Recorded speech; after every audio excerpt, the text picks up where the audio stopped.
So Elon Musk is not a savior. That is a hard one for people to understand. I got to tell you, the people out there on social media screaming that he is, they may very well end up looking like fools. Or maybe they are fools because he's not a savior. There's an opportunity that exists because Elon Musk buys Twitter for $46 billion, and I'm in favor of that. And certainly watching the political left lose their minds over it has been amazing. But more than amazing, it's been instructive. You now learn, and I have got the receipts, you now learn exactly how much these people don't believe in free speech. And check out the way they talk as if somehow they've recreated the rules of the Constitution. They believe they know best. Welcome, everybody, to the Morning Rumble. How the hell are you? Tony Katz, good to be with you. The Morning Rumble right there. Where is it? Boom. Brought to you by Americans for Prosperity, americansforprosperity.org. Talking free speech. These are the people who do it. Free speech, economic liberty, americansforprosperity.org. Love what they do. Glad to be able to help them and do work with them. I've got all the receipts in the world, but we know the basics, right? Elon Musk, he purchases Twitter, $46 billion, 46.5, 43.5. It's somewhere in there. What's $3 billion amongst friends? And he's now going to get Twitter. Now, there's still, I think, a vote of the shareholders to happen, but they've already locked down features. They don't want anything changing. So it's kind of amazing. They had to lock it down for fear that employees might change things on the way out if they were going to quit, as if somehow Twitter employees are untrustworthy. Who knew? Of course we did. We all knew that Twitter employees were messing with things. We know they screw with the algorithm. We're fully aware of it. We just want to see the proof. That's really one of the things that we're hoping we get from Elon Musk. We can see how they manipulated the algorithm in order to keep conservatives at bay. Now, you say to me, or someone says to me, not necessarily you, someone says to me, oh, no way. They weren't doing that. Let's start with Ari Melber of MSNBC, who put out this bit of a doozy about what could happen under Elon Musk. You own all of Twitter or Facebook or what have you. You don't have to explain yourself. You don't even have to be transparent. You could secretly ban one party's candidate or all of its candidates, all of its nominees, or you could just secretly turn down the reach of their stuff and turn up the reach of something else. And the rest of us might not even find out about it till after the election.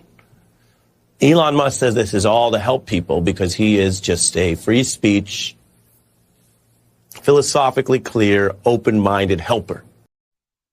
First, I think he's upset with Elon Musk because he's upset with anybody who believes in free speech. But did you follow that? Look at what Twitter could do under Elon Musk. Turn down this and turn up that. That's exactly what we've all been saying for years. They're like, oh, stop it. That's not true. I assume that's how they act, in my view. We all know it. And here's Melber saying, well, of course that can happen. So why would you assume it wasn't happening now?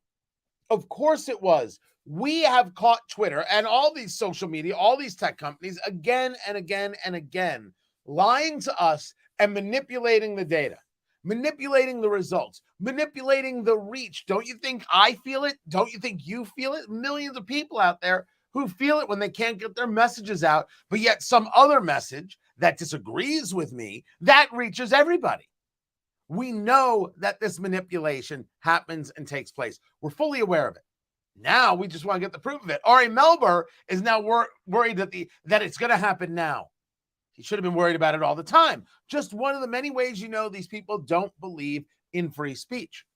When Jen Psaki was asked about this, what is it that Joe Biden thinks? Well, as you know, Joe Biden has always been worried about social media. Well, I'm not going to comment on a specific transaction.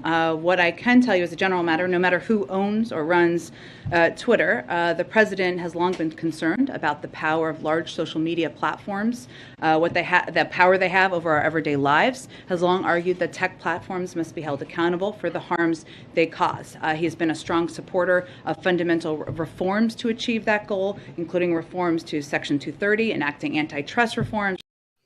Why didn't he say the New York Post is allowed to share a story about Hunter Biden's laptop?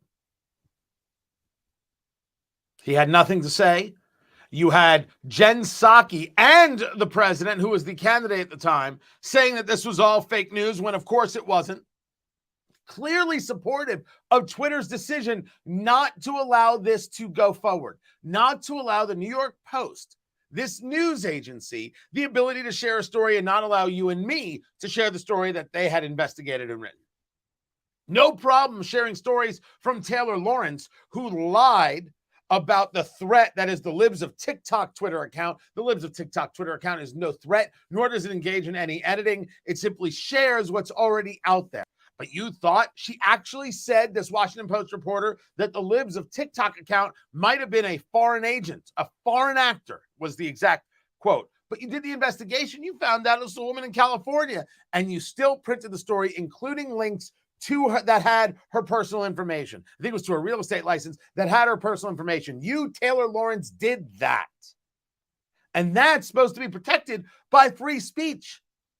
But an investigation from the New York Post doesn't get any protections whatsoever because, well, Twitter decided it was misinformation because a bunch of pseudo-intellectuals who have held positions of way too much stature in the United States wrote a letter that said, this is Russian disinformation.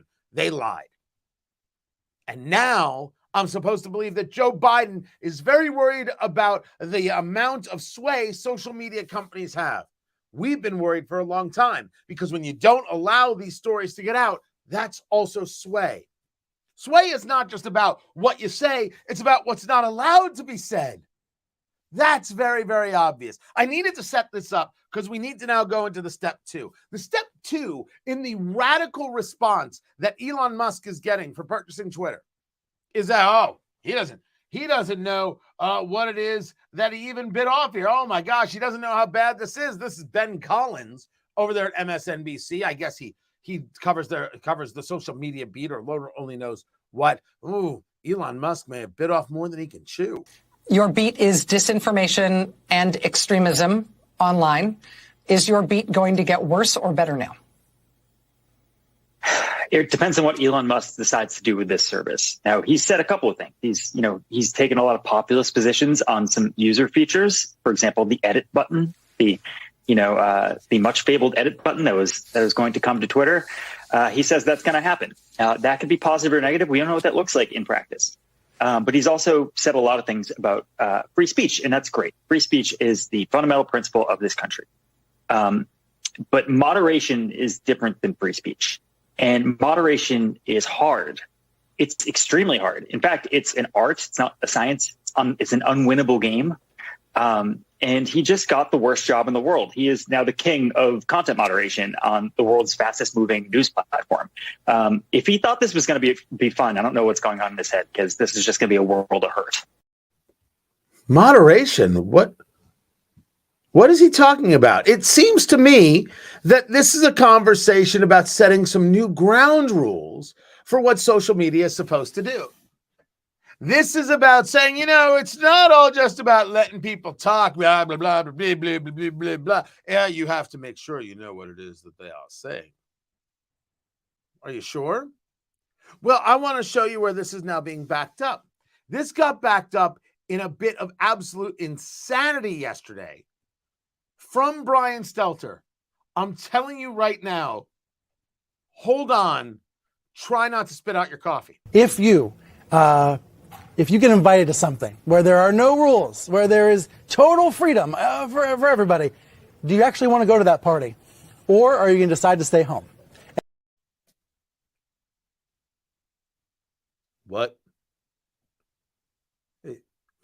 Do we have to hear it again? This was part of a larger 2-minute segment, but okay. All right. I'll do it again. Oh, no. We're going down the Brian Stelter rabbit hole today because you will not believe the level of elitism and how much control he thinks he should have over your life. Listen again. If you get invited to something where there are no rules, where there is total freedom for everybody, do you actually want to go to that party? Or are you going to decide to stay home? Why wouldn't I ever go to a party that had total freedom? What is this comparison that he's making? And how does he make it to Twitter? That somehow it would be wrong to let people speak freely on Twitter? Well, that's exactly what he's saying. I put forth to you that a guy in the media who has a television show and he's got podcasts and everything else doesn't understand what free speech is. What he believes is the speech that he approves of is allowed, but the speech you and I approve of is not allowed. This is what elitists do, and understand that Brian Stelter is an elitist. This is the lowest of the low in terms of how people are. He has some secret knowledge about what is and isn't acceptable to say, and you need to be taught what isn't acceptable, so he keeps you from saying it. You have to be stifled so people like him can show by example how the good people speak. He believes this. This is who he is. He believes in his own power. He believes in his own might. He believes that somehow because he says it, it must be true. And if you want proof, that was yesterday. Today, I think it was today, he goes down this, yes, I think it was today, goes down this road. This is somebody who every day utilizes the First Amendment to make their money. Listen. He's all about freedom of speech. The question is, how do you balance that with regulating hate speech and misinformation? And I think he's about to experience an extraordinary education in the complexities of that very topic. Elon Musk has pursued this.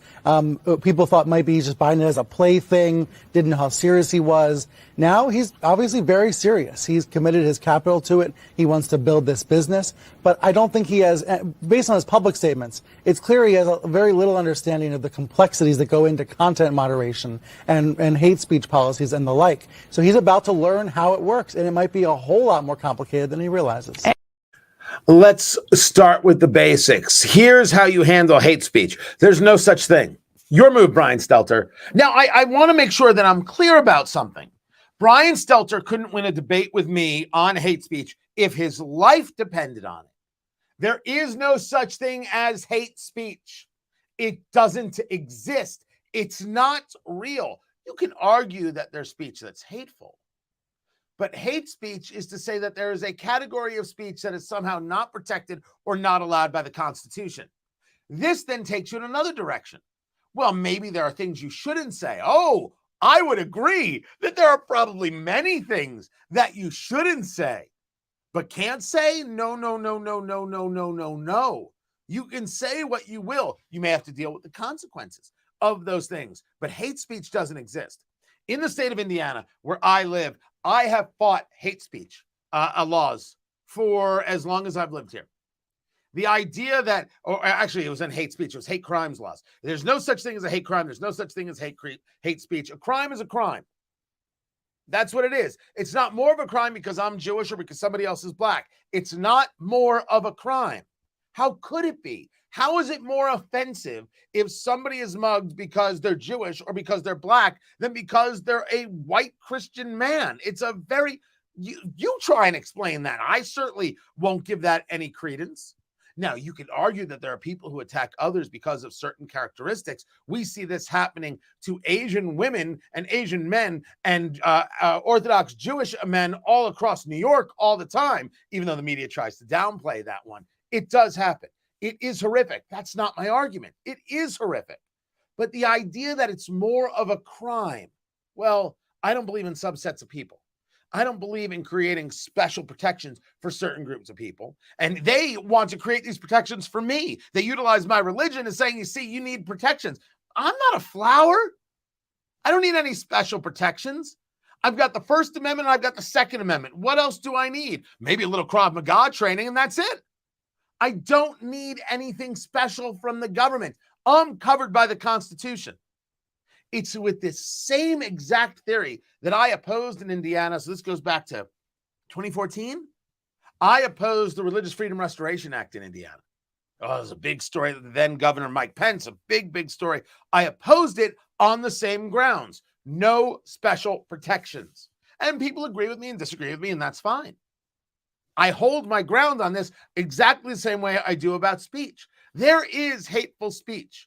Representative Ocasio-Cortez engages in it all the time. Representative Rashida Tlaib and Representative Ilhan Omar engage in it all the time. Senator Bernie Sanders, when he talks his communist rabble, engages in it all the time. I've seen some of these people from Hollywood. Absolute hate speech. I don't think they should be stopped.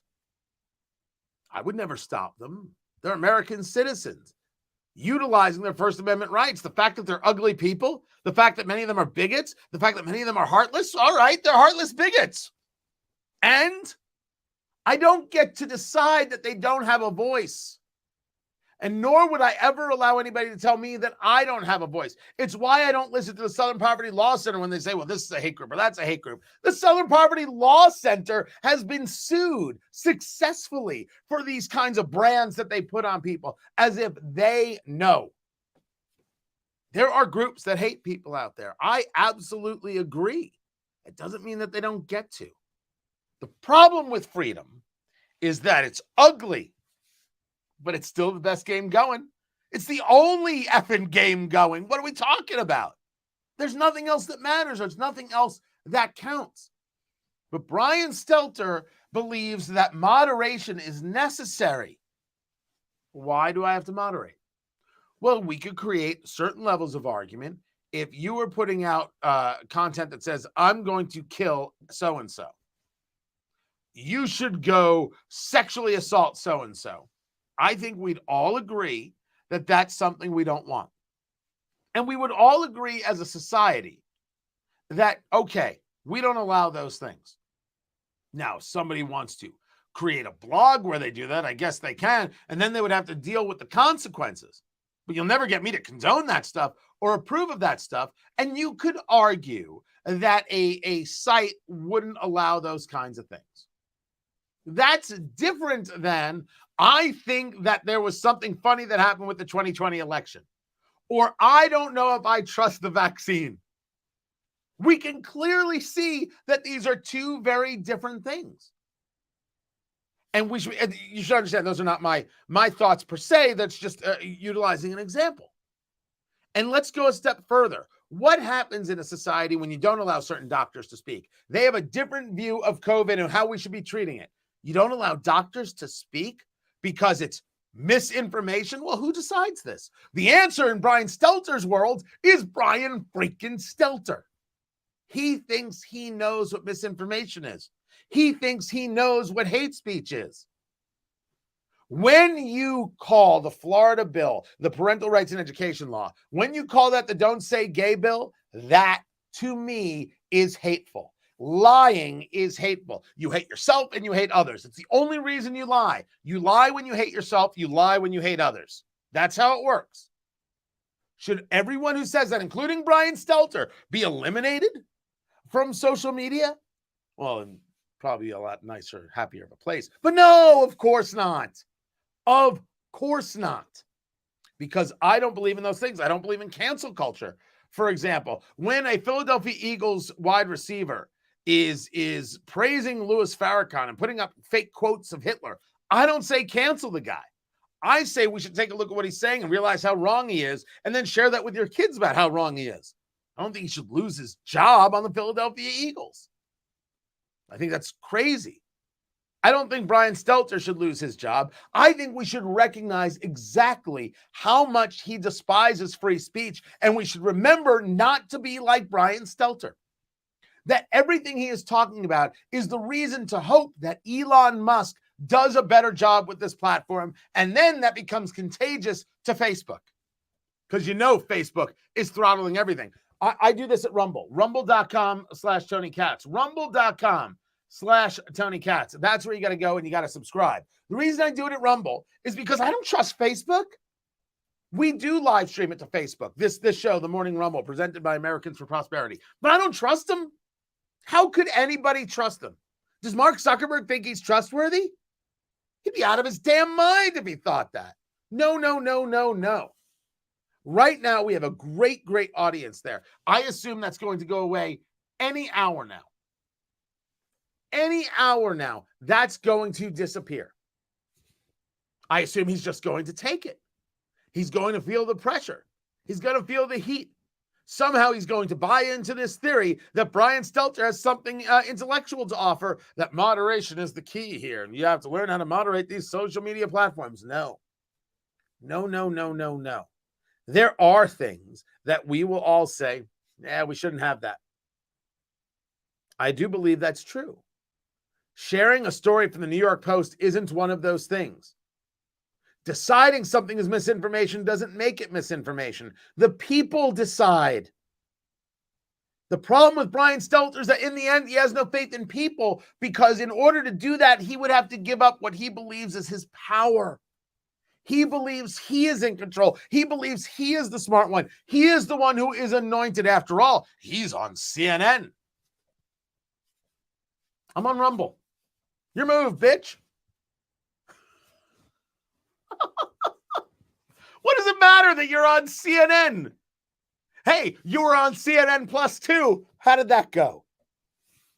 What is it? What am I supposed to care about this thing? It doesn't make you holy. What kind of crazy is this? It's the thing we need to be fighting in all the places and all the ways. We need to be fighting it very, very hard. So again, I'm not going to look to Elon Musk as some kind of savior. I'll wait to see what happens. I'll wait to see how it all goes down. But I'm not about to anoint him in this way. But look at the extent Brian Stelter hates free speech and hates you for wanting it. You need moderation. You need to be stifled. You need to learn what misinformation is. And we're the ones who will tell you. We're the media. We know best.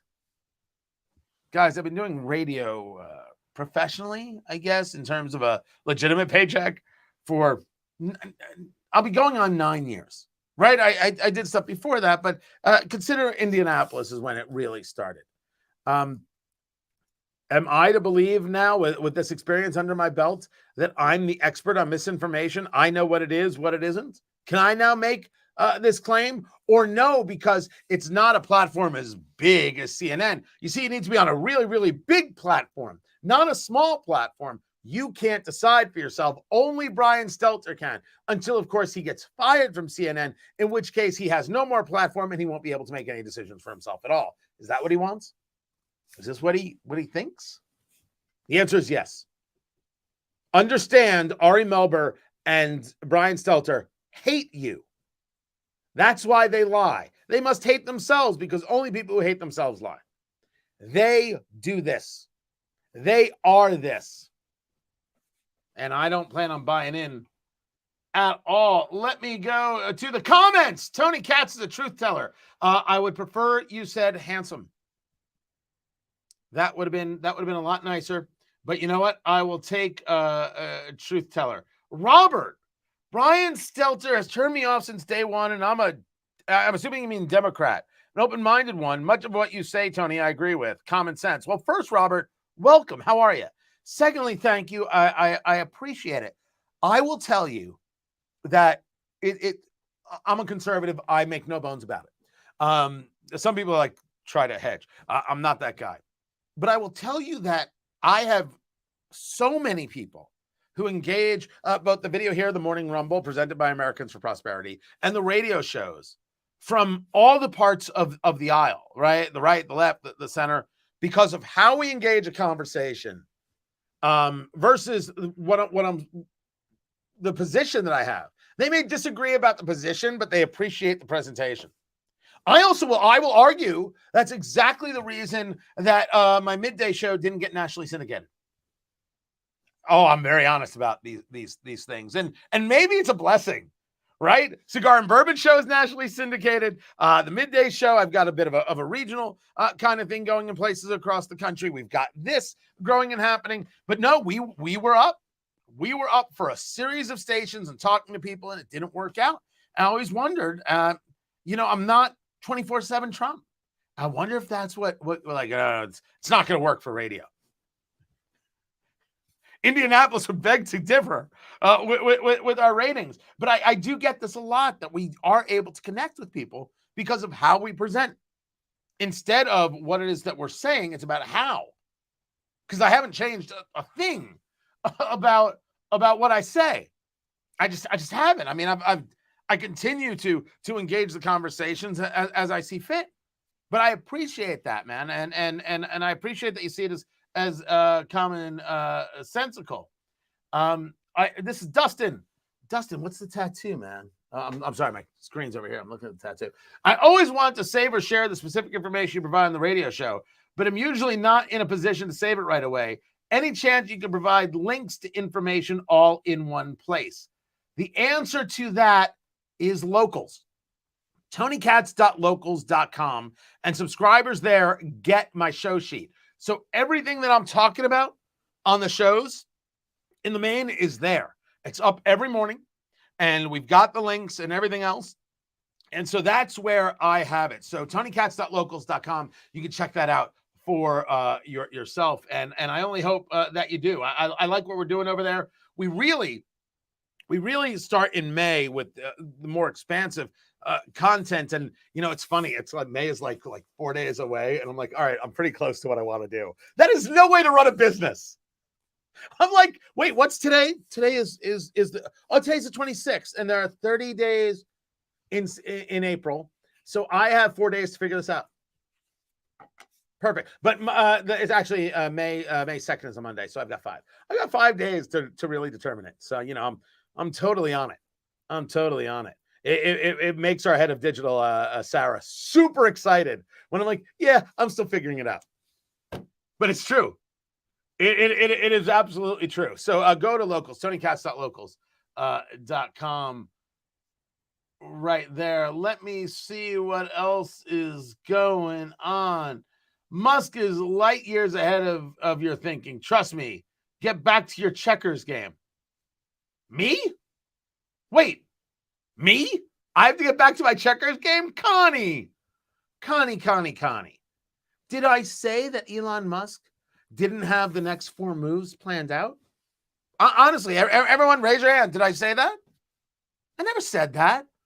What I said is I'm not going to hold him up as an idol, as a martyr, as some kind of harbinger until I see what he does.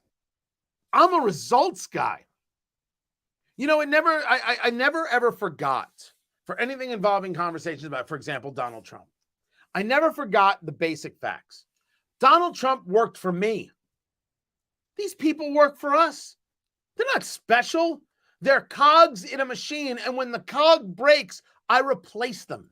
That's all they are. That's all any politician is. And the Constitution's on my side. That's not me being anti-Trump. That's me recognizing where everything is. I want to know what I get out of this. Is my life better because Elon Musk owns Twitter? I hope so. Now let's go find out by waiting to see what happens, which is a rational point of view.